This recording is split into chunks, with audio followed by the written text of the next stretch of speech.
حضور اکرم صلی اللہ علیہ وسلم نے فرمایا ایک نماز کے بعد دوسری نماز مل جائے اور بندہ اس کا احترام کرے، اس نماز کو ادا کرے، تو رب تبارک تعالیٰ سجدوں کی برکت سے دونوں نمازوں کے درمیان جتنے گناہ ہوئے ہوتے ہیں وہ سارے گناہ معاف فرما دیتا ہے۔ فجر پڑھ کر گیا، ظہر کے لیے آیا، اب فجر اور ظہر کے درمیان جو گناہ ہوا فرمایا گیا ظہر کے سجدے کی برکت سے میرا رب اسے معاف فرما دیتا ہے۔ ظہر پڑھ کر گیا، عصر کے لیے آیا، درمیان میں جو گناہ ہوئے اللہ اسے معاف فرما دیتا ہے۔ اسی طرح فرمایا گیا بندے مومن کو ایک جمعہ کے بعد دوسرا جمعہ مل جائے اور وہ جمعہ کا احترام کرے، اللہ کا سجدہ کرے، تو رب تبارک تعالیٰ جمعہ کی برکت سے اپنے بندے کے پورے ہفتے بھر کے گناہ کو معاف فرما دیتا ہے۔ آگے فرماتے ہیں حضور صلی اللہ علیہ وسلم کہ ایک رمضان کے بعد اگر دوسرا رمضان شریف مل جائے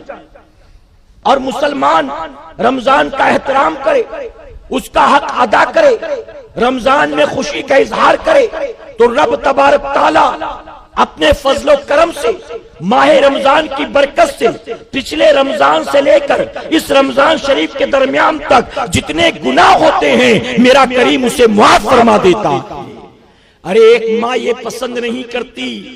کہ میری اولاد کو کوئی تکلیف ہو، ایک ماں پسند نہیں کرتی کہ میرا بیٹا بھوکا ہو،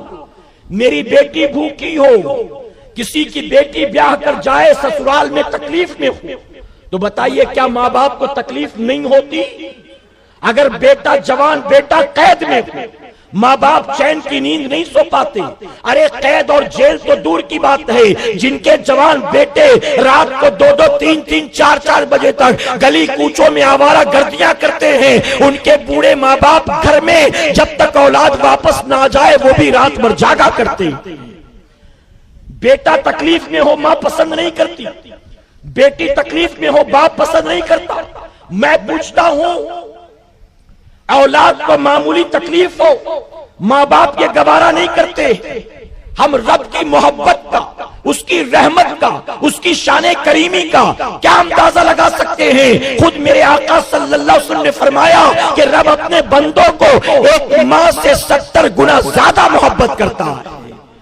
ایک ماں کی ممتا یہ ہے کہ اولاد کو بھوکا پیاسا نہ دیکھ سکے، دوسروں کے جھوٹے برتن مانجنے ہو تو مانجتی، دوسروں کے اترے کپڑے دھونے ہو تو دھوتی ہے، اپنے گھر کے کام کے ساتھ ساتھ اور 2-4 گھروں میں جھاڑو پوچھا کر کے اپنے بچے کے کھانے پینے کا، اس کے پڑھنے لکھنے کا، اس کے عید کے جوڑوں کا انتظام کرتی ہے۔ جب ماں اپنی اولاد کو معمولی تکلیف میں نہیں دیکھ سکتی ہے، بتاؤ رب کو کیا یہ بات پسند ہوگی کہ بندوں کو جہنم میں ڈال دے، بندوں کو آگ میں جلا دے، بندوں کو عذاب میں ڈال دے؟ نہیں نہیں، ایک ماں اولاد کے پیر میں کانٹا چبھ جائے گوارا نہیں کرتی ہے، تو اپنے بندوں کو وہ جہنم میں ڈالے اس کی رحمت گوارا نہیں کرتی ہے۔ اس نے ہمارے لیے اے مسلمانوں جہنم کو تیار نہیں کیا، بلکہ ہم اور آپ ہیں کہ دن رات نافرمانی کر کر کے خود اپنے لیے جہنم کا ایندھن تیار کر رہے ہیں۔ میرے پیارے آقا کے پیارے دیوانوں، رمضان المبارک کے مہینے میں اگر ہم اسے راضی نہ کر سکے، اگر ہم توبہ اور استغفار نہ کر سکے، اگر ہم عبادتیں نہ کر سکیں، تو ہم سے بڑا کوئی محروم نہیں ہو سکتا ہے۔